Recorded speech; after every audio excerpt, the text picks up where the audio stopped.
తెలంగాణలో అలాగే దేశవ్యాప్తంగా ఉన్న కేసులలో ముఖ్యంగా తెలంగాణ ప్రాంతంలో ఈ కొత్త వైరస్ వ్యాప్తి ఎక్కువగా కనిపిస్తోంది అంటున్నారు. ఈ కొత్త వైరస్ మూలాలు ఏమిటి, దాని ప్రభావాలు ఏంటి కూడా మాట్లాడబోతున్నాం. దేశవ్యాప్తంగా మనం కరోనా పాజిటివ్ కేసుల సంఖ్య పెరుగుతూ ఉండడం చూస్తున్నాం. నిన్నటి వరకు రోజుకు 8,000కు పైగా కేసులు నమోదవుతూ ఉండగా ఇవాళ అత్యధికంగా ఒకే రోజు 9,000 పాజిటివ్ కేసులు రావడం కొంత కలవరపెడుతున్న మాట కూడా వాస్తవం. మరోవైపు తెలంగాణలో వ్యాపిస్తున్న వైరస్ అత్యంత ప్రమాదకరమైంది కాదని చెప్పి సీసీఎంబీ శాస్త్రవేత్తలు చెప్తూ ఉండడం కాస్త ఊరటను కూడా ఇస్తోంది. కరోనా వైరస్ మన దగ్గరే ఎలా రూపు మార్చుకుంది, రాబోయే రోజుల్లో ఎలాంటి ప్రభావం చూపబోతోంది, దాని నుంచి రక్షణ పొందడం ఎలా, ఇదే ఇవాల్టి 10 TV spotlight. And doctor Mukherjee గారు ప్రముఖ కార్డియాలజిస్ట్ అండ్ కరోనాపై మనం చేస్తున్న 10 టీవీ నిర్వహిస్తున్న డిస్కషన్స్లో అనేక సార్లు మా ప్యానలిస్ట్గా ఉన్నారు, సుపరిచితులు.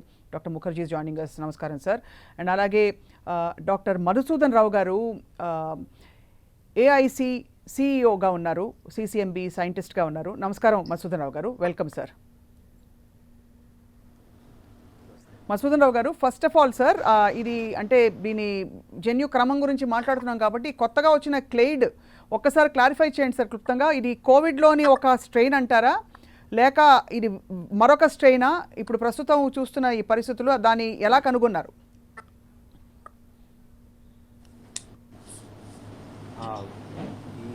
నమస్కారం అండి. ఈ ఈ వైరస్లో కానీ అన్ని జీవుల్లో కూడా ఈ మార్పులు అంటే మ్యూటేషన్స్ అంటూ ఉంటారు కదా, జన్యు మార్పులు, అవి చాలా ప్రకృతి పరంగా జరుగుతూనే ఉంటాయి.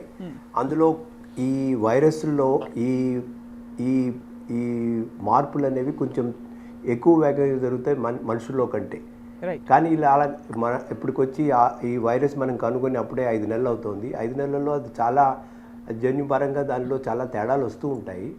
ఆ రావడాల వల్ల అది ఒకదానికి అలా దూరం అవుతుంటాయి అన్నమాట. ఇవన్నీ ఒక బ్రాంచెస్లా అవుతుంటాయి. అందులో ఈ ఒకటి ఇంకొక దానికి తేడా అవ్వడానికి కారణం ఒక 2 జన్యు మార్పులున్నా అది ఇది కాదు అని చెప్తాం అనమాట.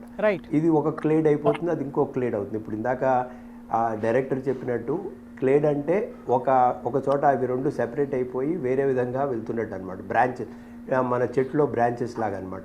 అంత మాత్రాన చెట్టు పరంగా చెట్టును అనుకుంటే అది కరోనా వైరసే, కానీ అందులో ఈ శాఖలు వస్తుంటాయి అనమాట. ఆ శాఖలు రావడంలో కొన్ని ఎక్కువ మార్పులు ఉన్నవి, కొన్ని తక్కువ మార్పులు ఉంటాయి. ఆ మార్పులు బట్టి ఒక్కొక్క దాన్ని క్లేడ్ అంటూ ఉంటాం. ఇప్పుడు మనం చూస్తున్నది ఆంధ్ర కానీ సదరన్ స్టేట్స్లో కానీ ఈ వచ్చే క్లేడ్లో కొన్ని మార్పులు. అంటే ఇప్పుడు దేశపరంగా చాలామంది ఈ వైరస్ని జన్యు పరంగా దాన్ని సీక్వెన్స్లన్నీ సబ్మిట్ చేస్తున్నారు. సబ్మిట్ చేయడం వల్ల ఏంటంటే ఇప్పుడు మనకి కొన్ని వందల సీక్వెన్సెస్ ఆల్రెడీ మనకి తెలుసు అనమాట. అందులో వీటిని అన్నీ అరేంజ్ చేసుకుంటే మనకి ఏది ఎక్కడి నుంచి వస్తుందో తెలుస్తుంది అనమాట. అంటే దాని పూర్వపరాలు తెలుస్తాయి. పూర్వపరాలు తెలిసినప్పుడు దాన్ని ఒక క్లేడ్ అంటాం.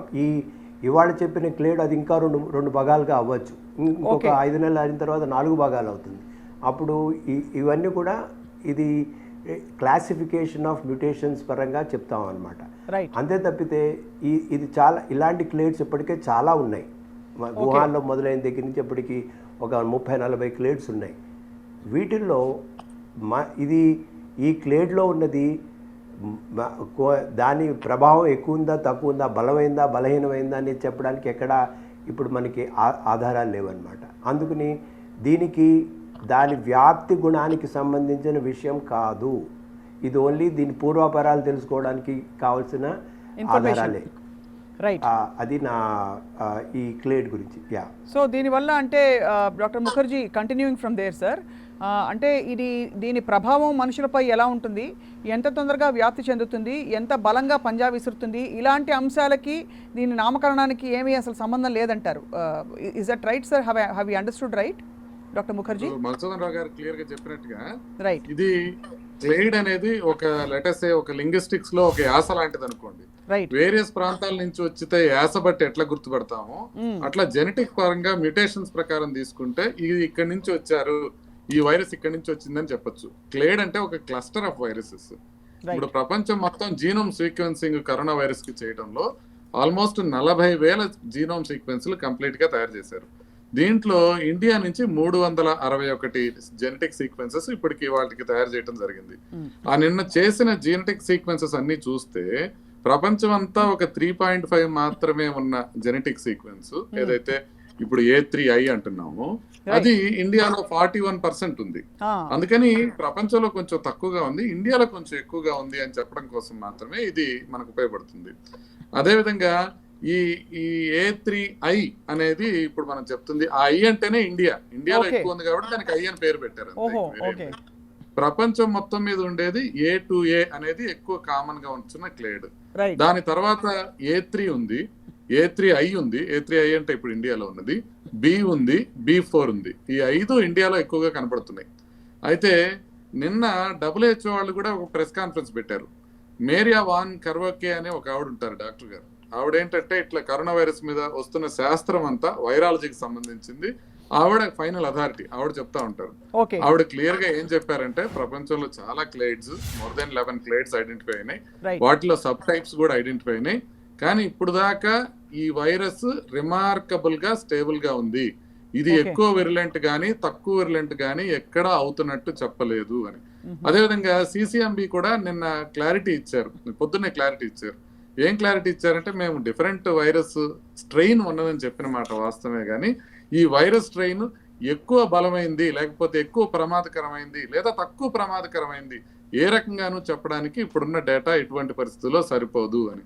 అంటే కేవలం మనం ఒక యాసని ఐడెంటిఫై చేసాం, కొత్త యాసని.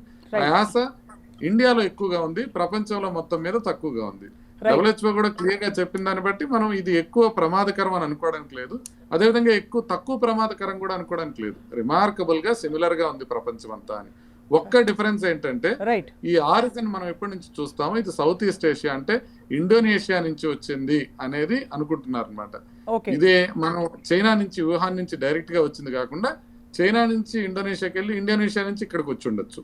కాకపోతే ఇక్కడికి వచ్చిన కామన్ యాన్సిస్టరీ మొత్తం లెక్కేసుకుంటా పోతే అది ఇండోనేషియాకి తేలింది. అట్లా మనం మనుషులకు కూడా చేయొచ్చు, అందరూ ఆఫ్రికాలో తేలుతాం. వైరస్లన్నీ చేసినప్పుడు కొన్ని చైనాలో కొన్ని ఇండోనేషియాలో తేలుతున్నాయి. అంతకు మించి అన్ని కరోనా వైరస్లే అన్ని సుమారుగా సిమిలర్ గానే ఉంటాయి. రైట్. అండ్ ఈ అంటే చర్చ పెట్టడానికి ప్రధాన కారణం సార్ మధుసూదన్ రావు గారు, ప్రస్తుతం అంటే అనేక వదంతులు, వార్తలు మనకి తక్కువ ప్రమాదకరమైంది కాబట్టి మనం అసలు మొత్తం అంటే ఇంకా హాయిగా రిలాక్స్ అవ్వచ్చని కొంతమంది, మరికొంతమంది ఇది చాలా ఎక్కువ ప్రమాదకరమైంది కాబట్టి అత్యంత జాగ్రత్తగా ఉండాలని చెప్పి అంటే అనేక వార్తలు ప్రస్తుతం వ్యాప్తి చెందుతున్నాయి. అయితే మొత్తం మీద ఇప్పుడు ఈ డెత్ రేట్ ఏదైతే ఇండియాలో ఉంది సార్, అది తక్కువగా ఉండడాన్ని ఇది ప్రమాదకరమైన స్ట్రెయినా కాదా అనే విషయానికి అన్వయించుకోవచ్చా డాక్టర్ మధుసూదన్ రావు గారు? And then same question sir doctor Mukherjee గారికి.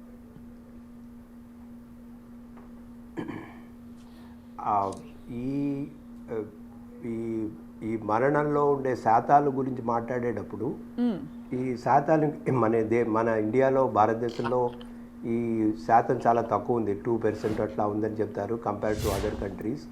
ఇవన్నీ ఏంటంటే దీనికి చాలా చాలా చాలా కారణాలు ఉంటాయండి. ఒకటని ఫలానా అని చెప్పలేము. ఒకటి మేజర్ కారణం ఏమైండొచ్చు అంటే లాక్డౌన్ మనం చాలా తొందరగా మొదలుపెట్టాం కాబట్టి అదొక కారణం. దానివల్ల వ్యాప్తి చెందే అవకాశాలు చాలా తక్కువ ఉన్నాయి కాబట్టి దాని పరంగా ఇది దీనివల్ల వ్యాప్తి చెందడం తక్కువ, దాని కాన్సిక్వెన్స్గా దానికి సంబంధించిన మరణాలు కూడా తక్కువగా ఉంటాయి. అదే ఇప్పుడు లాస్ట్ 15-20 డేస్లో కొంచెం లాక్డౌన్ సడలింపుతోటి ఈ మనుషులకి మధ్య ఉన్న సంబంధాలు మళ్ళీ పెరిగేటప్పటికి మళ్ళీ ఇప్పుడు మనం ఒక సడన్గా ఎక్కువ అవ్వడం చూస్తున్నాం. దీనికి కారణం ఏంటంటే contacts. So first thing is మనకి ఇది ఇలా స్ప్రెడ్ అవ్వడానికి కారణం ప్రపంచంలో అంతా ఇదే కారణం. ఇప్పుడు కొంతమంది ఏం చెప్తారంటే మన జన్యుపరంగా భారతీయులు తేడాగా ఉన్నారు కాబట్టి ఏమన్నా మనకి ఇక్కడ ఈ శాతాలన్నీ తక్కువగా ఉన్నాయా అని కూడా ఒక అంచనా. దానికి కూడా నిజంగా చెప్పాలంటే మనం చిన్నప్పటి నుంచి BCG వ్యాక్సిన్ తీసుకుంటాం, లేకపోతే మన ఆహారపు అలవాట్లు, మనం తినే రకరకాల ఫుడ్ మెటీరియల్స్, వాటి వల్ల వచ్చే కొంత రెసిస్టెన్స్ ఏమన్నా మనకి న్యాచురల్గా ఉందా అనేది కూడా ఉంది. దీనికి కూడా అవ్వచ్చు. కానీ ఇతిమిద్దంగా మనం ఇదే కారణం అని చెప్పడానికి అంత టైం పడుతుంది. ఎందుకంటే BCG వ్యాక్సిన్ మీద కూడా టెస్టులు చేశారు, దానివల్ల ఏమో ఇంకా వాటి అంత క్లియర్గా మనకి తెలియదు. మనము ఈ న్యాచురల్గా we are expose to more pathogens ఈ సూక్ష్మజీవులు, క్రిములు వాటికి మనం కొంచెం ఎక్స్పోజ్ అవుతాం కాబట్టి న్యాచురల్గా మనలో ఉండే రెసిస్టెన్స్ ఎక్కువ. వెస్ట్రన్ సొసైటీస్ కొంచెం మోర్ రక్షణ పరంగా వాళ్ళు చాలా ఎక్కువ జాగ్రత్తలు తీసుకుంటారు కాబట్టి ఒక కొత్త తరహా వైరస్ వాళ్ళ కమ్యూనిటీలోకి వస్తే వాటిని ఫైట్ చేసే అంత నిరోధక శక్తి వాళ్ళ దగ్గర ఉండకపోవచ్చు అని ఒకది. ఇవన్నీ కూడా ఇటువంటివన్నీ కూడా అన్ని కారణాలు కరెక్ట్ అవ్వచ్చు, కొన్ని బలవంతమైన అవ్వచ్చు, కొన్ని బలహీనమైన కారణాలు అవ్వచ్చు. కానీ వీటికన్నింటికి ఇంకా డేటా కనుక్కోవడానికి టైం పడుతుంది. ఈ బ్యాక్గ్రౌండ్లో ఇది నెమ్మదిగా ఇప్పుడిప్పుడే బయటకు వస్తుంది. రైట్. అంటే ఇక్కడ ఈ క్వశ్చన్ని కొనసాగిస్తూ డాక్టర్ ముఖర్జీ గారు, అంటే దీని ఆంతర్యం ఏంటంటే, అంటే ప్రస్తుతం అబ్సల్యూట్గా లాక్డౌన్ సరే ప్రకటించామని పెడితే as a percentage of number of people infected మనకి 2.8% మాత్రమే మరణాల బారిన పడుతున్నారు. ఇతర దేశాల్లో చూస్తే చాలా చోట్ల 6% కూడా ఇలా చెప్తున్నారు. కాబట్టి ఇక్కడ ప్రశ్న ఏంటంటే సార్, ఈ వైరస్ మ్యూటేట్ అవుతున్న క్రమంలో అది బలపడుతుందా, బలహీనపడుతుందా, అలాగే ఉంటుందా అనే దానిపై ఉన్న ఒక ట్రాక్ ఉంటుందా దానికి? బికాజ్ మ్యూటేట్ అవడం అంటేనే అది కొన్ని కారణాల వల్ల అవుతూ ఉండొచ్చు కదా, అంటే దానంతట అదే జన్యు మార్పు, అదే దాని రూపురేఖలు మార్చుకుంటుందంటే. అంటే ఫస్ట్ థింగ్ ఏంటంటే మోర్టాలిటీ డిఫరెంట్గా ఉన్నమాట కంప్లీట్గా వాస్తవమే. ఎందుకంటే ఇప్పుడు మనం స్వీడన్లో చూస్తే ఆల్మోస్ట్ 11% మంది చనిపోతున్నారు. ప్రపంచం అంతా చూసుకుంటే సుమారుగా 5 నుంచి 6% వరకు చనిపోతున్నారు. ఇండియాలో చూస్తే 2.8% చనిపోతున్నారు. దీనికి ఒక చిన్న క్యావియట్ ఉంది, అది ముందు ఎక్స్ప్లెయిన్ చేస్తాను. ఈ డెత్ అనేది, కోవిడ్ డెత్ అనేది ఏ విధంగా డిఫైన్ చేయాలి అనేది వేరియస్ కంట్రీస్లో వేరియస్ టైప్స్లో ఉంటుంది. ఇప్పుడు ఫర్ ఎగ్జాంపుల్ WHO వాళ్ళు మాత్రం ఒక క్లారిటీ ఇచ్చారు. WHO వాళ్ళు ఇచ్చిన క్లారిటీ ఏంటంటే, ఇప్పుడు ఎవరన్నా జ్వరం వచ్చి, దగ్గు వచ్చి, న్యూమోనియా వచ్చి, ఇన్ఫ్లుయెన్జా లైక్ ఇల్నెస్ వచ్చి వాళ్ళు చనిపోతే, వాళ్ళు ఈవెన్ సస్పెక్టెడ్ కరోనా పాజిటివ్ ఉన్నా కూడా, అంటే యాక్చువల్లీ పాజిటివ్ రాక్కర్లేదు, సస్పెక్టెడ్ పాజిటివ్ ఉన్నా కూడా వాళ్ళని కోవిడ్ డెత్ కింద కన్సిడర్ చేయాలి అని WHO వాళ్ళు ఒక ఇది ఇచ్చారు. బట్ అయితే ఇండియాలో చాలా వరకు ఏం చేస్తామంటే, మనం అది ఇప్పుడు చనిపోయిన తర్వాత వాళ్ళకి కోవిడ్ పాజిటివ్ వస్తేనే తప్ప మనం కోవిడ్ డెత్ కింద చెయ్యం. కాబట్టి ఒక విధమైన విధానపరమైన డిఫరెన్సెస్ ఉన్నాయి డెత్ డిక్లరేషన్ లో. అందుకని మనం ఖచ్చితంగా మనం ఏం అనుకోకూడదు అంటే, మనకి ఇది తక్కువ ప్రమాదకరం అని కానీ, మనకి ఇది ఎక్కువ ప్రమాదకరం అని కానీ అనుకోవడం పొరపాటు. కానీ ఒక్క విషయం సార్, అంటే ఇక్కడే అడగవలసిన ప్రశ్న కాబట్టి మీకు చిన్న అంతరాయం ఒకటి ఏంటంటే, మనకి హాస్పిటల్ వార్డ్స్ చెప్తాయి కదా సార్ నిజాలు ఏమిటో, అంటే ఎంత సీరియస్గా ఎంతమంది హాస్పిటల్లో వెంటిలేటర్పై వెళ్ళవలసిన పరిస్థితులు వస్తున్నాయనే డేటా మనకి, అది ఇంకా అబద్ధాలు అక్కడ ఉండవు, లేకపోతే అక్కడ దాపరికాలు లేదు, మరో విధమైన మిస్అండర్స్టాండింగ్స్, రాంగ్ ఇంటర్ప్రిటేషన్స్ ఉండే ఉండదు కదా సార్.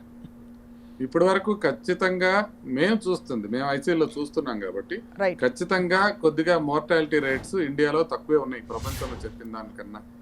దానికి మోస్ట్ ఇంపార్టెంట్ రీజన్ ఇంకేది అయి ఉండదు కానీ, మనకి యంగ్ పీపుల్ బాగా ఎక్స్పోజ్ అవుతారు. అంటే ఇండియాలో ఉన్న పాపులేషనే యంగ్ పాపులేషన్, దానికి తోడు బయటికి వెళ్ళే వాళ్ళందరూ యంగ్ గా ఉంటారు. ఇప్పుడు మీరు చూసుకున్నట్లయితే ఇండియాలో 65 ఏళ్ళు దాటితే అమ్మ మన పని అయిపోయింది, ఇంకా కృష్ణారామ అనుకుంటా ఇంట్లో ఉండడమే అన్న టైప్ లో ఉంటారు. ప్రజలందరూ ఇంట్లోనే ఉంటారు, ఎక్కువ బయటకు వెళ్ళరు. మేజర్ గా ఇప్పుడు మీరు అమెరికా లాంటి డెవలప్డ్ కంట్రీస్ లో చూస్తే వాళ్ళు 90-95 ఏళ్ల వరకు కూడా బయటకు తిరుగుతూనే ఉంటారు. ప్లస్ మీరు న్యూయార్క్ టైమ్స్ లో 1,00,000 మంది చనిపోతే అందరినీ పేరు, ఏజ్, వాళ్ళు ఏం చేస్తారు మొత్తం ఫ్రంట్ పేజ్ లో ప్రచురించారు. అది మొత్తం ఆ పేజ్ చూసినట్లయితే మీరు ప్రిడామినెంట్ గా అందరూ 80 ఏళ్ళు 90 ఏళ్ళు ఈ టైప్ లో ఉన్నారు. అంటే ఎక్కువగా వృద్ధులు ఎక్కువ మరణాల బారిన పడుతున్నారు. మనకి వృద్ధులు తక్కువగా ఉండటం ఒకటి, ఉన్న వృద్ధులు కూడా ఇంటి దగ్గర కన్ఫైన్ ఉండటం ఒకటి మనకి మేజర్ గా హెల్ప్ చేసింది మోర్టాలిటీ తగ్గించడానికి. అయితే మీరు అన్నట్టుగా ఇప్పుడు ఎప్పుడైతే మనం లాక్డౌన్ సడలిస్తున్నామో, ఎప్పుడైతే మోర్ పీపుల్ బయటకు వస్తున్నారో, వాళ్ళు వచ్చి ఇన్ఫెక్ట్ అయ్యి ఇంటికి వెళ్ళి పెద్దవాళ్ళకి ఇది అంటించే ప్రమాదం ఉందో, అప్పుడు మనకి మోర్టాలిటీ పెరిగే అవకాశం ఉంటుంది. అది నెంబర్ 1. రెండోది చూస్తే మనకి 2 లక్షల కేసులు వచ్చినాయి కదా. ఈ 2 లక్షల కేసులో 1 లక్ష కేసులు లాస్ట్ 15 days లోనే వచ్చినాయి. మిగతా 1,00,000 కేసులు అంతకు ముందు ఉన్నవి చాలా కాలం, ఒక 2 months 3 months పడితే లాస్ట్ 1,00,000 మాత్రం ఒక 10 to 15 days లో వచ్చేసినాయి. ఈ 10 to 15 days లో వచ్చిన కేసుల యొక్క మోర్టాలిటీ నెక్స్ట్ 2 weeks లో రిఫ్లెక్ట్ అవుతుంది. ఈ లోపల మళ్ళీ ఇన్ఫెక్షన్స్ వస్తే వాటికి సంబంధించిన మోర్టాలిటీ కూడా యాడ్ అవుతుంది. కాబట్టి ఇప్పటికి మనం కంప్లీట్ గా సేఫ్ గా ఉందాం అని అనుకోకూడదు. మనం వృద్ధుల్ని ఏ విధంగా మనం షీల్డ్ చేసుకుంటూ వస్తున్నామో అదే విధంగా షీల్డ్ చేసుకుంటూ వస్తే గనక మన మోర్టాలిటీ తక్కువ ఉండే అవకాశం ఉంది. ఇప్పుడు నిమ్స్ లో చాలా మంది డాక్టర్లకు వచ్చింది, ఉస్మానియాలో చాలా మంది డాక్టర్లకు వచ్చింది అని చెప్తున్నారు. వాళ్ళందరూ సేఫ్ గా ఉన్నారు, గాడ్ విల్లింగ్ అందరూ బాగున్నారు, ఏం పెద్ద ప్రాబ్లమ్స్ లేవు. వాళ్ళకి అందరికీ మైల్డ్ సిమ్టమ్స్ తోనే వస్తున్నాయి. కాబట్టి బహుశా యంగ్ ఏజ్ లో ఉన్న వాళ్ళకి ఇది పెద్ద ప్రమాదకరం కాదేమో అని ప్రపంచం అంతా అనుకున్నట్లే మన దగ్గర కూడా అంతే ఉంటుంది. కాబట్టి ముసలివాడిని మనం కొంచెం దూరంగా ఉంచాలి. ఆందోళన కలిగించే విషయం ఏంటంటే డాక్టర్ ముఖర్జీ, అంటే ఫ్రంట్ లైన్ వాళ్ళు అత్యంత జాగ్రత్తలు వహిస్తారు అని మనం అనుకుంటాం. అంటే మిగిలిన వాళ్ళందరూ సరే రూల్స్ అన్ని బ్రేక్ చేసేస్తారు, ఎవరికి కరోనా వచ్చినా కూడా అనవసరంగా బయటకు వెళ్ళారు కాబట్టే వచ్చిందని మనం కన్క్లూడ్ చేసేసుకునే తత్వం మంది, అంటే మన ప్రభుత్వాలది కూడా. కాబట్టి ఈ ఫ్రంట్ లైన్లో ఉండేవాళ్ళు అంత పీపీఈ కిట్లు వాడుతూ జాగ్రత్తలు తీసుకుంటూ కూడా వాళ్ళు అఫెక్ట్ అవుతున్నారంటే కొంత దాని విరులెన్స్ ఎంత తీవ్రంగా ఉందా అనే ఒక ప్రశ్న వస్తుంది సార్, కలుగుతుంది. డాక్టర్ ముఖర్జీ, అది బాగా కంటేజియన్ చాలా స్పీడ్ గా వ్యాప్తి చెందుతుంది, అందులో డౌట్ ఏం లేదు. అందులో వీళ్ళు జాగ్రత్తలు తీసుకునే ఉన్నారు అందరూ. నేను కొంతమందితో మాట్లాడాను కూడా, వాళ్ళు ఏంటంటే పీపీఈ కిట్లు కాదు కానీ అందరూ N95 మాస్కులు, గ్లౌస్, గౌన్స్ వేసుకునే వెళ్తున్నారు. కానీ ఓపీలో అవన్నీ వేసుకోవడానికి సాధ్యం కాదు. ఇప్పుడు గవర్నమెంట్ రికమెండేషన్ కూడా ఓపీకి వెళ్ళినప్పుడు ఓపీలో N95 మాస్క్ పెట్టుకోమని కూడా చెప్పట్లేదు. అదేవిధంగా పీపీ కిట్లు అయితే ఓపీలో తీసుకోమని చెప్పట్లేదు. కాబట్టి ఓపీకి వచ్చిన వాళ్ళు ఫీవర్ ఉన్నా లేకపోయినా, వాళ్ళకి వేరే సిమ్టమ్స్ ఉన్నా కూడా వాళ్ళు కోవిడ్ క్యారియర్స్ అయి ఉండొచ్చు. కాబట్టి అలా ఓపీలో ఎక్కువ మంది చూసే వాళ్ళకి కొద్దిగా వైరస్ వచ్చే అవకాశం ఎక్కువ ఉంటుంది. కానీ కంప్లీట్ గా ఎప్పుడు పీపీఈ తీసుకొని తిరగడం సాధ్యం కాదు. కాబట్టి కొంతవరకు వచ్చే అవకాశం ఉంటుంది. కాకపోతే అది వచ్చినా అంత ఆందోళన చెందాల్సిన అవసరం లేదు అనేది మోర్ ఇంపార్టెంట్. ఈ పాయింట్ పై మాట్లాడదాం సార్ డాక్టర్ మధుసూదన్ రావు గారు అండ్ డాక్టర్ ముఖర్జీ గారు. చిన్న విరామం తీసుకున్నాక మనం ఒక పక్క ఆందోళన చెందకూడదని అనుకుంటున్నాం, అంటే మైల్డ్ గానే వస్తున్నాయని, ఇంకో పక్క ఆందోళన చెందాలని చెప్పి భయపెడుతున్నాం. అంటే మనం మీరు కాదు సార్, జనరల్గా ప్రభుత్వాలు మన వైఖరి ఈ కరోనా వైరస్ పట్ల మన యాటిట్యూడ్ అండ్ మనం అవలంబించే విధానాలు ఏవైతే ఉన్నాయో దానికి స్టాండర్డ్ ఆపరేటింగ్ ప్రొసీజర్స్ని మించి చాలా ఉద్వేగానికి లోనవుతున్నాం. కేసులు పెరిగాయంటే భయానికి లోనవుతున్నాం.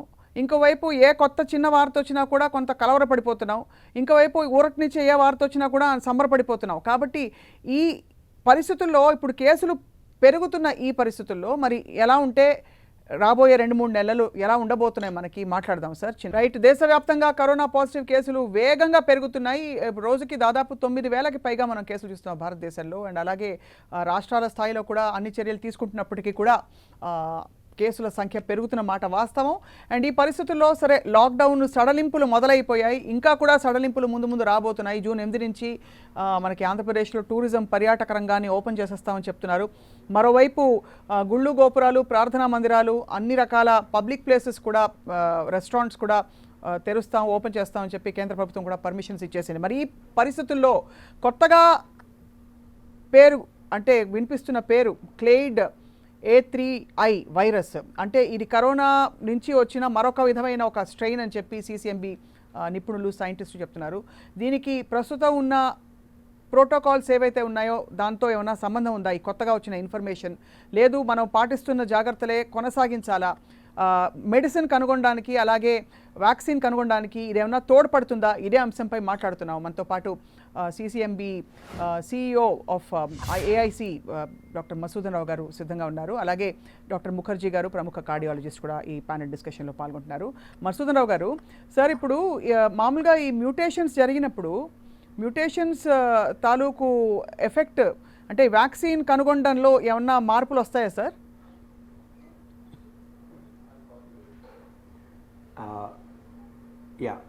దానికి ముందు ఒక సజెషన్ ఏమిటంటే, మీరు ఆ క్లేడ్ 3A అనే దాన్ని వేరేగా చెప్పకండి. అది COVID-19 క్లేడ్ అని చెప్తేనే కొంచెం అందరూ అది ఒక కొత్త వైరస్ అనుకోకూడదు. అదొక చాలా ముఖ్యమైన విషయం అనమాట. ఎందుకంటే ఇప్పుడు అది వేరే పేరు పెట్టేటప్పటికి అది వేరే వైరస్ అంటే అదే అంచనా వచ్చేస్తుంది అనమాట. అందుకని దాన్ని వేరేగా పిలవకుండా క్లేడ్ 3A అన్నా సరే దాన్ని COVID-19 క్లేడ్ 3A అంటే అది వేరే కాదు, దానికి సంబంధించి అన్నట్టు తెలుస్తుంది అనమాట. అది ఇప్పుడు మీరు చెప్పిన ప్రశ్న ప్రకారం ఇప్పుడు ఆలోచిస్తే ఈ మ్యూటేషన్స్ అనేవి RNAలో, దాని జన్యు పదార్థం RNA కాబట్టి ప్రతి చోట అవుతూనే ఉంటాయి. ఇవన్నీ కూడా ఎక్కడ అవుతున్నాయనేవి కూడా అందరికీ, అంటే ఏ పోర్షన్ అంటే ఇక్కడ అందులో ఈ కోవిడ్ వైరస్లో 29 ప్రోటీన్లు ఉన్నాయి. ఆ 29 ప్రోటీన్లో ప్రతి చోట అక్కడక్కడ అవుతూ ఉంటాయి. అందుకని ఎక్కడ అవుతున్నాయి అనేది కూడా తెలుసు. అండ్ ఇప్పుడు వ్యాక్సిన్ డెవలప్మెంట్లో ఉన్న ఫోకస్ని కనుక చూస్తే అవి ముఖ్యంగా 1-2 ప్రోటీన్ల మీదనే ధ్యాస ఎక్కువ ఉంటుంది. ఎందుకంటే వాటి మీద వాటి ప్రభావం తెలుసు, వాటి ఉపయోగం తెలుసు. ఈ వైరస్ కణాల్లో వ్యాపించడానికి అవసరమైన ఆ ప్రోటీన్ల మీదే ఎక్కువ ఫోకస్ అన్ని కంపెనీలది ఎక్కువ ఉందన్నమాట. వాటి మీద ఉన్న జన్యుపరంగా మార్పులు ఏమైనా ఉన్నాయా లేవా అని చూసుకుంటే అందులో అంత ఎక్కువగా కనిపించడం లేదు. అందువల్ల ఈ వ్యాక్సిన్ డెవలప్మెంట్లో ఎంతవరకు ఈ మార్పులు ఆ వ్యాక్సిన్ డెవలప్మెంట్ ప్రోగ్రామ్స్ని తేడాగా అంటే వాటిని ఎఫెక్ట్ చేస్తాయా అనేది చెప్పడం అంత ఆస్కారం లేదు. ఇంకొకటి ఏంటంటే వీటిలో మీరు కంపేర్ చేస్తే ఇటువంటి వైరస్ల కంటే ఇది ఆర్ఎన్ఏ వైరస్, ఇందులో కొన్ని జన్యు మార్పులు రాకుండా ఉండే కొన్ని ప్రాసెసెస్ కూడా ఉన్నాయన్నమాట. అందుకని ఇది అంత వేగంగా వ్యాప్తి చెందే అవకాశం కూడా లేదు.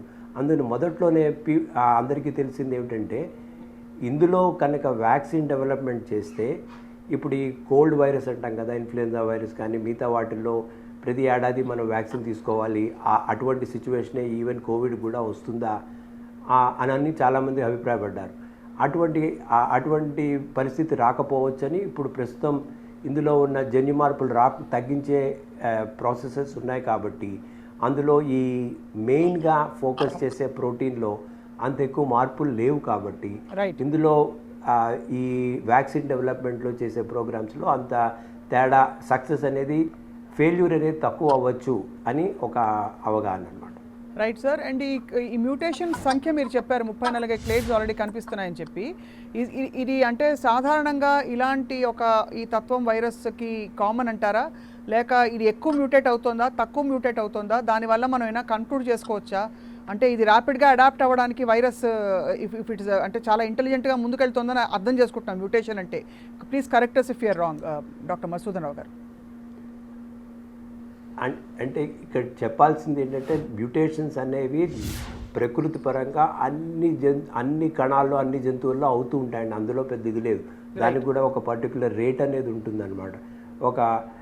ఒక లక్ష జన్యు పరంగా ఉన్న సీక్వెన్సెస్లో ఒక మార్పు అనేది ఎప్పుడు జరుగుతూనే ఉంటుంది ప్రకృతి పరంగా.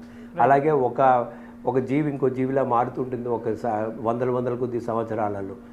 ఇందులో మార్పులు అనేవి అవి చాలా న్యాచురల్ కాబట్టి వీటి వలన అది బలవంతమైందా బలహీనమైందా అనేది కూడా చెప్పడం ఇప్పుడు పరిస్థితుల్లో చాలా చాలా కష్టం. ఎందుకంటే ఇప్పుడు మనకి దీన్ని ఎట్లా తగ్గించాలి, ఎట్లా వ్యాక్సిన్లు కనుక్కోవాలి, డ్రగ్లు కనుక్కోవాలి అనే దాంట్లోనే ఉన్నారు. కానీ ఇప్పుడు ఎక్కువగా ఈ మార్పులు వలన దాని వ్యాప్తికి సంబంధించిన అది ఎక్కువైందా తక్కువైందా అని చెప్పడానికి ఎవరు కూడా పెద్ద ఎక్కువగా పట్టించుకోవట్లేదు.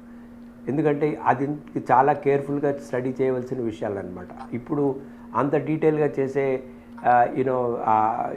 అంత మంది దాని మీద పనిచేయట్లేదు కాబట్టి మనకి దానివల్ల తెలిసే అవకాశం చాలా తక్కువ. ఒకటి మాత్రం నిజం, ఈ వైరస్ ఈ క్లేడ్ అనేది COVID-19 క్లేడ్ 3A అనేది వచ్చిన మార్పులు అవి దాని వలన అది బలహీనమైందా బలవంతమైందా అని చెప్పడానికి మాత్రం ఆధారాలు లేవు. రైట్. డాక్టర్ ముఖర్జీ, ఇప్పుడు మీరు చెప్పారు 2-3 రకాల, ఇందాక డాక్టర్ మధుసూదన్ రావు గారు కూడా చెప్పారు 2-3 రకాల స్ట్రెయిన్లు మనం ఇండియాలో చూస్తున్నామని చెప్పేసి. మనం కొంచెం ఎక్కువ ప్రమాదం లేకపోతే విరులెన్స్ విపరీతంగా చూసి మరణాలు కూడా వేగంగా వెంటిలేటర్ల మీద ఉంటున్న వాళ్ళ పరిస్థితులు చూసినా అక్కడ ఎలాంటి స్ట్రెయిన్స్ వచ్చాయి సార్ డాక్టర్ ముఖర్జీ? అన్ని చోట్ల కూడా ప్రపంచం అంతటా కూడా ఎక్కువగా ఉన్న వైరస్ క్లేడ్ A2A అనేది. క్లేడ్ A2A అనేది ఆల్మోస్ట్ ఒక 50% వరకు ప్రపంచం మొత్తం మీద అదే ఉంది. అది కాక మిగతా ఉన్నాయి. కానీ ఇవి మైనర్ డిఫరెన్సెస్ మాత్రమే. ఒకటి కొంచెం పొడుగు, ఒకటి కొంచెం పొట్టి, ఒకటి కొంచెం నలుపు, ఒకటి కొంచెం తెలుపు, ఈ టైప్ లో అన్నమాట. బట్ వైరస్ స్వరూపం అన్ని చోట్ల ఒకే రకంగా ఉంది. అది ఏ రకంగా ఇంపార్టెంట్, సుమారుగా ఒకే రకంగా ఉండటం అని అంటే, ఇప్పుడు మనం వ్యాక్సిన్ తయారు చేసాం అనుకోండి, వ్యాక్సిన్ తయారు చేసేటప్పటికి వైరస్ స్వభావం మారిపోయింది అనుకోండి, అప్పుడు వ్యాక్సిన్ పనిచేయదు. అదే కాకుండా మళ్ళీ నెక్స్ట్ ఇయర్ ఇంకొక వ్యాక్సిన్ తయారు చేసుకోవాల్సి వస్తుంది. ఇప్పుడు దాకా అవైలబుల్ ఎవిడెన్స్ ప్రకారం వైరస్ స్టేబుల్ గా ఉంది కాబట్టి ఒక వ్యాక్సినే ఎక్కువ కాలం పనిచేసే అవకాశం ఉందనేది నెంబర్ 1 పాయింట్.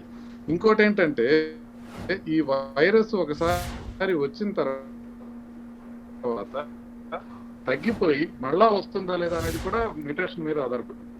ఇప్పుడు మ్యుటేషన్స్ బాగా ఎక్కువ లేవనుకోండి, అర్థం ఏంటంటే ఒకసారి వచ్చి తగ్గిపోతే మళ్ళీ రెండోసారి వచ్చే అవకాశం కొంచెం తక్కువగా ఉంటుంది అని. ఆ, కాబట్టి ఈ రెండు కారణాలు మనకి బెటర్ గానే అనిపిస్తున్నాయి ఈ వైరస్ వ్యాప్తి గురించి. సో అంటే ఒకసారి వచ్చి ఇప్పుడు మ్యూటేషన్ జరుగుతున్నాయి కాబట్టి మీరేమంటున్నారు, ఒకసారి వచ్చి తగ్గిన వాళ్ళకి మళ్ళీ రెండోసారి వస్తుందంటున్నారా సార్, రాదంటున్నారా? వ- వచ్చే అవకాశం తక్కువ, ఎందుకంటే ఇవి చిన్న చిన్న మ్యూటేషన్స్ ఉన్నాయి కానీ రైట్, ఈ మ్యూటేషన్స్ ఏవి భారీ స్థాయిలో వైరస్ మార్పు రావట్లేదు. అది భారీ స్థాయిలో వైరస్ మార్పు రావట్లేదు కాబట్టి ఒకసారి వస్తే దానికి సంబంధించిన ఇమ్యూనిటీ ఎక్కువ కాలం ఉండే అవకాశం ఉంటుంది. కాబట్టి మనం ఏమి ప్రమాదంగా ఉండాల్సిన అవసరం లేదు, భయపడాల్సిన అవసరం లేదు. ఈ మ్యూటేషన్స్ వెల్కమ్ మ్యూటేషన్సే, అవి కొద్ది వరకే ఉన్నాయి, బాగా పెద్ద పెద్ద మ్యూటేషన్స్ రాలేదు. ఇంకొకటి చూసుకుంటే కాలక్రమేణంలో మ్యూటేషన్ జరిగేటప్పుడు ఏ ఆర్గానిజం అయినా, వైరస్ కానివ్వండి బ్యాక్టీరియం కానివ్వండి, పోను ఏమవుతుందంటే మనకి ఇది తగ్గిపోతుంది విరులెన్స్. ఎందుకు తగ్గుతుంది అంటే సర్వైవల్ ఆఫ్ ది ఫిట్టెస్ట్ గురించి. ఎందుకంటే ఒక వైరస్ పోను అది ఫిట్ అంటే ఏంటంటే అది మిగతా వాళ్ళని అంటే హోస్ట్ ని చంపకుండా ఉంటే అది ఫిట్ రైట్. కాబట్టి అది ఎక్కువ వ్యాప్తి చెందేదానికి అవకాశం ఉంటుంది. కాబట్టి విరులెన్స్ నెమ్మదిగా తగ్గుతూనే వస్తుంది తప్ప పెరిగే అవకాశం లేదు, కంగారు పడాల్సిన అవసరం లేదు. అండ్ దానికి మీరు అన్నది, ఇప్పుడు మీరు డాక్టర్ మధుసూదన్ గారు అన్నది మ్యూటేషన్స్కి, దాని విరులెన్స్కి, తీవ్రతకి, ప్రమాదకర స్థాయికి దానికి ఏం కనెక్షన్ లేదు ప్రస్తుతం, అంటే we don't have enough data అని చెప్తున్నారు, అంతే కదా సార్? అవునండి, ఖచ్చితంగా విరులెన్స్ కిను మనకున్న క్లేట్స్ కి ఎటువంటి సంబంధం లేదు ప్రస్తుతానికి. ఆ డేటా మన దగ్గర లేదు ఏ రకంగా మాడిఫై అవుతున్నాయని. బట్ స్లోగా మనం చూడాల్సిన అవసరం ఉంది. ఇంకా ఫర్దర్ మనం పరిశోధనలో మనకు తెలిసే అవకాశం ఉంటుంది. విరులెన్స్ తగ్గే అవకాశమే ఉంటుంది. ఆ తగ్గుతుందా లేదా అనేది కూడా మనకి డేటా ఇంకా ప్రూఫ్ లేదు కాబట్టి మనం వెయిట్ చేయాల్సిన అవసరం ఉంటుంది. కానీ ఇప్పుడు ఇంపార్టెంట్ థింగ్ ఏంటంటే, ఒకటి మనం తక్కువ విరులెన్స్ ఉందని కాంప్లసెంట్ అవ్వకూడదు, మనం చాలా జాగ్రత్తగా ఉండాలి. ఎందుకు మనకి మోర్టాలిటీ తక్కువ ఉందంటే, నేను ఇందాక చెప్పినట్టు యుక్త వయస్కులే ఎక్కువ బయటకు వెళ్ళడం వల్ల మోర్టాలిటీ తక్కువ ఉంది. ఒకసారి మన పెద్దవాళ్ళకి వైరస్ రావటం బిగిన్ చేసిన తర్వాత మోర్టాలిటీ నెంబర్స్ సడన్ గా పెరిగే అవకాశం ఉంటుంది. కాబట్టి వాళ్ళని కంప్లీట్ గా షీల్డ్ చేసుకోవాల్సిన అవసరం ఉంటుంది. ఎందుకు మనం యుక్త వయసులో ఉన్న వాళ్ళు కూడా ఎందుకు జాగ్రత్తగా ఉండాలంటే అందుకోసం మనం జాగ్రత్తగా ఉండాలి. భయపడకూడదని ఎందుకు అంటున్నాం అంటే, ఈ యుక్త వయస్కులు ఎవరైతే బయటకు వెళ్తున్నారో వాళ్ళకి వచ్చినా కూడా చిన్న జలుబులాగానో దగ్గులాగానో జ్వరంలాగానో వచ్చి తగ్గిపోతుంది. కాబట్టి మెజారిటీ ఏం ప్రాబ్లం లేదు. కాబట్టి వాళ్ళు ఏమి ఎక్స్ట్రా ప్రికాషన్స్ కేర్ఫుల్ గా భయపడిపోయి ఉండాల్సిన అవసరం లేదు. వాళ్ళు ఫ్రీగా ఉండొచ్చు. But at the same time virus ని వ్యాప్తిని నిరోధించే బిహేవియర్స్ ని మాత్రం వదిలిపెట్టకూడదు. మాస్క్ ధరించడం, శానిటైజేషన్ చేసుకోవడం, భౌతిక దూరం పాటించడం, ఇవి కంపల్సరీ చేయాలి. డాక్టర్ మధుసూదన్ రావు గారు చాలా అంటే యూస్ఫుల్ ఇన్ఫర్మేషన్ ఇచ్చారు డాక్టర్ ముఖర్జీ గారు. డాక్టర్ మధుసూదన్ రావు గారు, ఇప్పుడు మనకి ప్రతి ఫ్లాటనింగ్ ద కర్వ్ అని చెప్పి మొదలుపెట్టాం లాక్డౌన్ ఆరంభంలో. కానీ సరే పెరుగుతూ ఒక్కసారిగా ఉధృతిగా రాకపోయినా వేల కేసులు, ఇప్పుడు రోజుకి 9,000 10,000 కేసుల స్థాయికి చేరుకుంటున్నాం మెల్లిగా. కొంత ప్రిపేర్డ్నెస్ కూడా ఉందని చెప్తున్నాం. మన దేశంలో పీక్ అవ్వడానికి ఇది మరి ఎంతకాలం పట్టొచ్చని ఏమన్నా అంచనాలు కానీ ఆ డైరెక్షన్లో సార్, దీని విరులెన్స్ ఎంత వ్యాప్తి చెందుతుంది, ఎంతమందికి ఇంకా ఎఫెక్ట్ అవుతారని, బికాస్ చాలా రకరకాల రిపోర్ట్లు వస్తున్నాయి, భిన్నమైన రిపోర్ట్లు వస్తున్నాయి దీనిపై. ఏమంటారు సార్ డాక్టర్ మధుసూదన్ రావు గారు?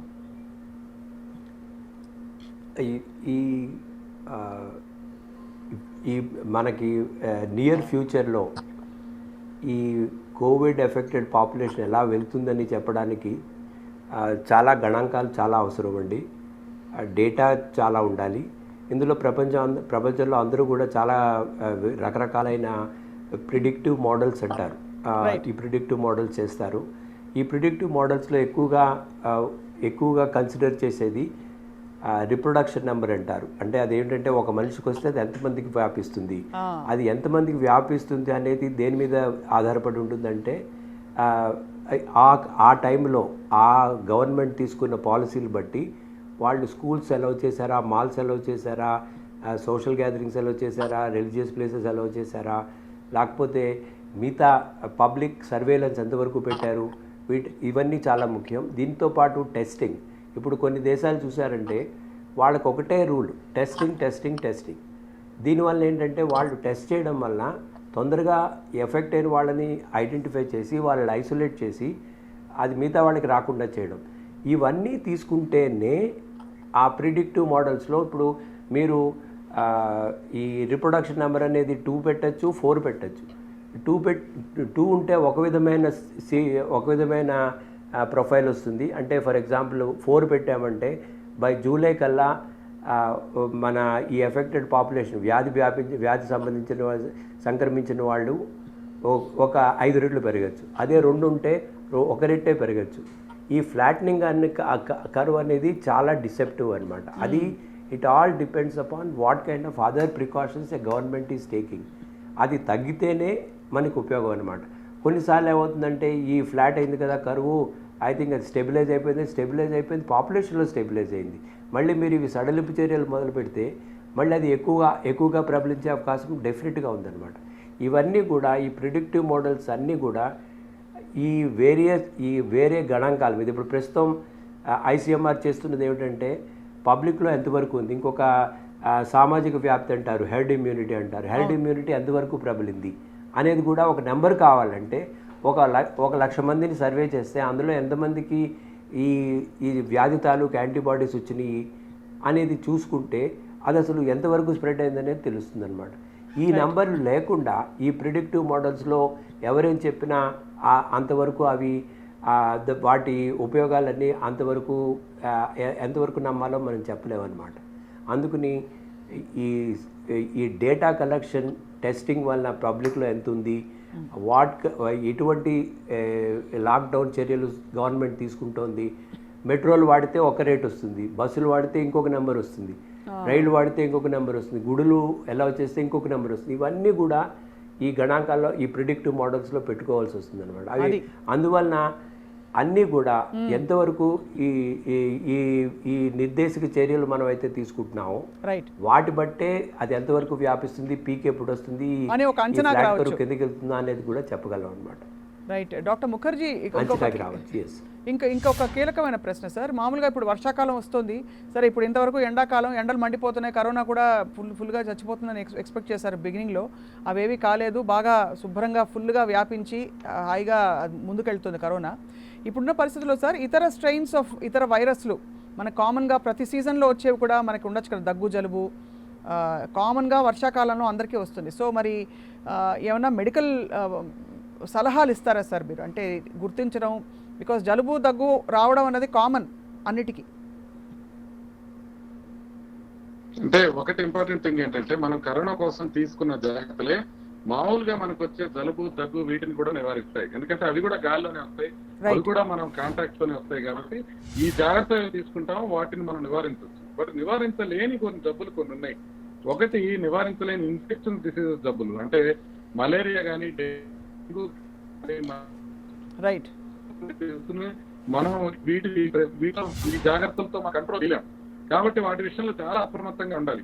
మనం 24 గంటలు చేతులు కడుక్కోవడం, మాస్క్ పెట్టుకోవడం ఇవే చూసుకుంటున్నాం, కానీ దోమలు కొట్టకుండా చూసుకుంటున్నావా లేదా, ఆ విధమైన పరిశుభ్రత ఏర్పరుస్తున్నావా లేదా అనేది ఒకటి ఇంపార్టెంట్. రెండోది నాన్ కమ్యూనికబుల్ డిసీజెస్. ఇవన్నీ లాక్డౌన్ పీరియడ్స్ లో బాగా తక్కువ వచ్చినాయి. గుండె జబ్బులు కానివ్వండి, మిగతా జబ్బులు కానివ్వండి బాగా తక్కువ వచ్చినాయి ఒక 2 నెలల పాటు. కానీ ఇప్పుడు లాస్ట్ 10 days లో చూసుకుంటే లాక్డౌన్ తీసిన తర్వాత విపరీతంగా గుండె జబ్బులు పేషెంట్లు వస్తున్నారు, బాగా ఎక్కువగా వస్తున్నారు, ఉధృతంగా వస్తున్నారు. వచ్చిన వాళ్ళు లేట్ స్టేజ్ ఆఫ్ డిసీజ్ లో వస్తున్నారు, వాళ్ళలో మరణించే సంఖ్య కూడా పెరుగుతుంది. ఈ 2 నెలల్లో మనం ఎక్కడైతే గణాంకాల్లో కొంచెం అభివృద్ధి కనపడిందో, ఈ 2 నెలల తర్వాత వచ్చే గుండె జబ్బుల్లో బాగా ఎక్కువ ఉధృతి కనిపిస్తుంది. ఎందుకంటే ఈ బహుశా ఈ లాక్డౌన్ సమయంలో సరిగ్గా బీపీ టాబ్లెట్స్ వాడకపోవడం, షుగర్ టాబ్లెట్స్ వాడకపోవడం, స్ట్రెస్ అధికంగా తీసుకోవడం, ఆ రిఫ్లెక్షన్ ఇప్పుడు వస్తుంది. కాబట్టి ప్రజలు కరోనా విషయంలో అప్రమత్తంగా ఉంటారు. అదే విధంగా సీజనల్ డిసీజెస్ విషయంలో అప్రమత్తంగా ఉండాలి. Especially mosquito borne diseases, water borne diseases, వీటి గురించి కొద్దిగా ఎంఫసిస్ తగ్గింది, వాటిని మనం జాగ్రత్తగా చూసుకోవాలి. అదేవిధంగా ఎప్పుడు ఉండే నాన్ కమ్యూనికబుల్ డిసీజెస్ గురించి మాత్రం చాలా ఎక్కువ జాగ్రత్తలు తీసుకోవాలి. గుండె జబ్బులు రాకుండా చూసుకోవాలి, వాళ్ళు జాగ్రత్తగా మెడిసిన్స్ వాడుకుంటూ ఉండాలి. Right sir. అండ్ ఇప్పుడున్న పరిస్థితుల్లో మరి June 8 తర్వాత బహుశా జనజీవనాన్ని మామూలు పరిస్థితికి తీసుకురావడానికి కూడా చాలా సడలింపులు ఇస్తున్నారు. మరి ఈ పరిస్థితుల్లో మనం అంటే ప్రజల స్వీయ రక్షణ ఏదైతే ఉందో దానిలో సరే ఆ మోడల్ ఆల్రెడీ అలవాటు అయిపోయింది, శానిటైజర్లు, మాస్కులు. ఇది కాకుండా ఇంకా కూడా ప్రభుత్వాల వైపు నుంచి చొరవ అవసరం అంటారా సార్? టెస్టింగ్ పెంచడం, ఫర్ ఎగ్జాంపుల్ ఇప్పుడే డాక్టర్ మసూదన్ రావు గారు కూడా చెప్పారు, అండ్ ఇందాక డైరెక్టర్ రాకేష్ మిశ్రా గారు కూడా చెప్పారు, టెస్టింగ్ చేస్తే ఎస్పెషల్లీ ర్యాండమ్ టెస్టింగ్ చేస్తే చాలా మంచిదని చెప్పి. సో డాక్టర్ ముఖర్జీ గారు, to come to a clear understanding మనం అసలు ఎటువైపు ఉన్నామని. ముందు మనం టెస్టింగ్ ఎక్కువ చేయమని చెప్పేవాళ్ళం అండి. మనం ప్రోగ్రామ్ స్టార్ట్ అయినప్పటి నుంచి ఎప్పటి నుంచో చెప్తున్నాం టెస్టింగ్ ఎక్కువ చేయాలి, చేస్తే మనం కంటైన్ చేయగలిగిన డిసీజ్ ని అని.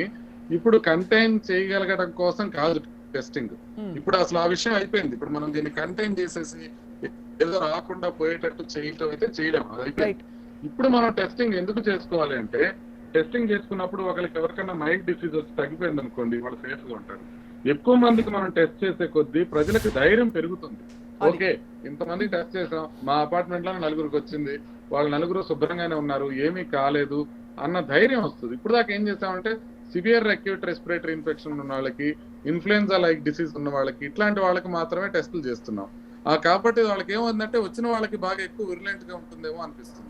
మనం టెస్టింగ్ కొంచెం ఎక్కువగా విరివిగా చేసినట్లయితే వాళ్ళు శుభ్రంగా ఉంటారు కాబట్టి అందరికీ మైల్డ్ డిసీజ్ మాత్రమే ఉంటుంది కాబట్టి ప్రజల్లో భయాందోళనలు తగ్గుతాయి. అదొకటి. రెండోది ఏంటంటే, ఇప్పుడైతే మనం లాక్డౌన్ ఎత్తేస్తున్నారో 8th నుంచి అని అంటున్నారో, ఆ వాతావరణం ఇప్పటి నుంచే కనబడుతుంది. ఇవాళ 4వ తారీఖు అయితే ఇప్పటి నుంచే అందరూ బయట శుభ్రంగానే తిరుగుతానే ఉన్నారు. కాకపోతే భౌతిక దూరాన్ని పాటించడం చాలా ముఖ్యం. ఎందుకు పదే పదే చెప్తున్నానంటే, ఎదురుగా అందరికీ వస్తుందని మనమే చెప్తున్నాము, ఎక్కువ మందికి వచ్చే అవకాశం ఉంటుందని మనమే చెప్తున్నాము, భయపడాల్సిన అవసరం లేదు, ఈజీగానే తగ్గిపోతుందని మనమే చెప్తున్నాము. కానీ జాగ్రత్త ఎందుకు చెప్తున్నామంటే, ఎదురెళ్ళి వైరస్ తెచ్చుకుంటే మాత్రం చాలా ప్రమాదకరమయ్యే అవకాశం ఉంటుంది. ఎందుకంటే వైరల్ లోడ్ అనేది ఎక్కువ గనక వస్తే గనక వాళ్ళల్లో ప్రమాదకరం అయ్యే అవకాశం ఉంటుంది. అంటే కరోనా వైరస్ పేషెంట్ దగ్గర పోయి మీరు నిలబడి వాళ్ళు గనక మొహం మీద దగ్గితే గనక ప్రాణానికి ప్రమాదం అయ్యే అవకాశం ఉంటుంది. జస్ట్ కరోనా రావడమే కాదు, ప్రాణానికి ప్రమాదం అయ్యే అవకాశం ఉంటుంది. కాబట్టి అన్ని జాగ్రత్తలు మనం తీసుకుంటూ మనకి కరోనా వచ్చినా కూడా మనం భయపడాల్సిన అవసరం లేదు. మనం ఏ జాగ్రత్త తీసుకోకుండా కరోనా వస్తే భయపడాల్సిన అవసరం ఉంది. కాబట్టి అందరూ భయపడాల్సిన అవసరం లేదు, బట్ అప్రమత్తంగా ఉండాల్సిన అవసరం ఉంది. భౌతిక దూరం ఖచ్చితంగా పాటించాలి, మాస్కులు పెట్టుకోవాలి, కాస్త వైరస్ కి దూరంగా తప్పించుకుంటూనే తిరగాలి. అంతే తప్ప మనకి ఎదురుగి వస్తుందని ఎదురెళ్ళకూడదు. అదేవిధంగా మనం రాదేమో అని చెప్పే కాంప్లసెన్సీ కూడా వద్దు. ఈ రెండు మనం అవాయిడ్ చేయాల్సిన అవసరం ఉంది. రైట్. డాక్టర్ మసూదన్ రావు గారు, చివరిగా కన్క్లూడ్ చేస్తూ ఒక ప్రశ్న సార్.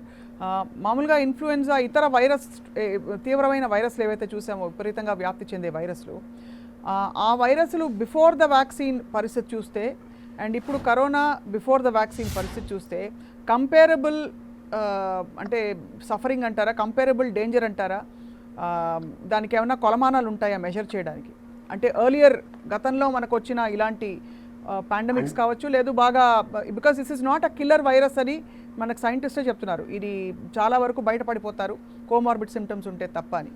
సో బట్ స్టిల్ చాలా తీవ్రంగా అది వ్యాప్తి చెందుతున్న ఇంటెన్సిటీ ఏదైతే ఉందో అండ్ స్పీడ్ ఏదైతే ఉందో దానివల్ల కొంత కలవరపడుతున్నారు అందరూ దేశాల్లో. So what would you say sir? ఇది డెఫినెట్గా అంటే ఇది వ్యాపించే ఈ కరోనా వైరస్లో వ్యాపించే శక్తి అయితే చాలా ఎక్కువ ఉంది. కానీ మోర్టాలిటీ రేట్ కూడా లైక్ ఇన్ఫ్లుయెన్జాలో ఉన్నట్టే దీంట్లో కూడా వ్యాపించే శక్తి చాలా ఎక్కువ ఉంది. కానీ ఇందులో మోర్టాలిటీ రేట్స్ ఎక్కువ ఇన్ఫ్లుయెన్జా కంటే. అందువల్ల ఇది ప్రపంచంలో అందరూ దీని అటెన్షన్ ముందర ఎందుకు వచ్చిందంటే, ఈ మోర్టాలిటీ రేట్స్ ఎక్కువ ఉండడం వల్ల దీని మీద ఎక్కువ దృష్టి పెట్టాల్సి వచ్చింది. ఎందుకంటే ఇది మన సిస్టమ్ అన్నింటినీ ఎఫెక్ట్ చేస్తుంది కాబట్టి. ఇది దీంట్లో ఉండే ఇది ఇన్ఫ్లుయెన్జా వైరస్తో చూసుకుంటే ఇది చాలా డిఫరెంట్. అలాగే ఇప్పుడు మీరు సార్స్ వైరస్ని కానీ మెర్స్ వైరస్ని కానీ చూసారనుకోండి, అవి ఎట్లా అయినాయి అంటే వాటిని చాలా తొందరగా ఎఫెక్ట్ అయిన వాళ్ళని కనిపెట్టి వాళ్ళని ఐసోలేట్ చేయడం వలన అది ఎండమిక్గానే ఉండిపోయింది కానీ పాండమిక్లా అవ్వలేదు. ఇప్పుడు ఇదైతే పాండమిక్ అవ్వడానికి కారణం మనం ఇంటర్నేషనల్గా ట్రావెల్స్ ఎక్కువ అవ్వడము, మనుషులు కలవడము, ఇవన్నీ కూడా అనమాట. అందుకని దీనివల్ల తెలిసేది ఏమిటంటే డెఫినెట్గా ఇందులో మోర్టాలిటీ రేట్ మిగతా కొన్ని వైరస్ల కంటే ఎక్కువ కాబట్టి తప్పకుండా మన జాగ్రత్తలో ఉండాలి. ప్రభుత్వం తీసుకోవాల్సిన జాగ్రత్తలు, అది తీసుకోవాల్సిన చాలా కష్టమైన నిర్ణయాలు అన్నీ తీసుకుంది. ఇప్పుడు దీన్ని ఆపే శక్తి కానీ దీన్ని నిర్దేశించే శక్తి కానీ ప్రజల్లోనే ఉంది. ప్రజలు ఎంతవరకు జాగ్రత్త పడతారు అది ఈ నోటి మాటగా కాకుండా చేతి మాటగా పెట్టుకోవాలన్నమాట. ఎందుకంటే చేతి మాట అంటే ఎంత తక్కువగా భౌతిక దూరాన్ని పాటించడానికి కానీ, ఈ మన చేతులతోటి ముక్కులు నోర్లు ముట్టుకోవడాలు కానీ, ఎందుకంటే ఇవన్నీ కూడా major entry points for the virus. మీరు ఏది ముట్టుకున్నా, శానిటైజ్ చేసుకున్నా అవన్నీ చాలా important. But at the same time అది మనకి లోపలికి వెళ్ళేది ముఖ్యంగా ముక్కు ద్వారా కానీ ఓరోఫెరెంజియల్ ఆర్ నాసోఫెరెంజియల్ అంటారు కదా, ముక్కులోంచి కానీ నోట్లోంచి కానీ లోపలికి వెళ్ళే అవకాశం ఎక్కువ. కాబట్టి మనం ఎంతవరకు first stage of defence is keep మన చేతులన్నీ శుభ్రంగా పెట్టుకోవడం. రెండోది ముక్కు నోరు ఎంత తక్కువ ముట్టుకోగలిగితే అంత మంచిది. అది మాత్రం అది అందరూ అర్థం చేసుకోవాలి. కానీ మనం బై హ్యాబిట్ ముక్కు నోరు ముట్టుకుంటూ ఉంటాము. అది ఎంతవరకు తగ్గింది ఇవన్నీ అంత సులువుగా మార్చుకునే అలవాట్లు కాదు. బట్ అలవాటు చేసుకోవాలి ఈ పరిస్థితులు అలాంటివి. నా ఉద్దేశంలో అందరూ తప్పకుండా ఇవి పాటిస్తారు. దానివల్ల వాళ్ళు పర్సనల్గా సేఫ్గా ఉంటారు, వాళ్ళు సేఫ్గా ఉంటారు. అది మనం ఎంతైనా సరే కొంచెం డిసిప్లిన్ పాటించాలంటే కొంచెం స్లోగానే ఉంటాం, కానీ అది చాలా అవసరం. అది మాత్రం తప్పకుండా ప్రభుత్వాలు చెప్పే ఈ సూచనలన్నీ కూడా తప్పకుండా పాటించాలి. పర్సనల్గా తీసుకునే సేఫ్టీ ఏంటంటే ముక్కు నోరు ముట్టుకోవడం ఎంత తగ్గిస్తే అంత మంచిది. Right sir. సో మొత్తానికి మనం కన్క్లూడ్ చేసింది ఏంటంటే ఈ కోవిడ్-19 క్లెయిడ్ A3I వైరస్ అన్నది అంటే అది కేవలం ఒక స్ట్రెయిన్ అన్న విషయం కనుగొనడం తప్ప దాని తీవ్రతని గురించి కానీ దాని ప్రభావాన్ని గురించి కానీ ప్రస్తుతం మనకి అందుబాటులో సరిపడా డేటా లేదు. కాబట్టి మనం మామూలుగా కరోనా వైరస్ని ఏ విధంగా అరికట్టడానికి ఏ చర్యలు తీసుకుంటున్నావో వాటిని ఖచ్చితంగా తప్పనిసరిగా క్రమశిక్షణతో కొనసాగించాలని చెప్పి మన నిపుణులు చెప్తున్నారు. డాక్టర్ ముఖర్జీ, నిజంగానే వేచి చూద్దాం.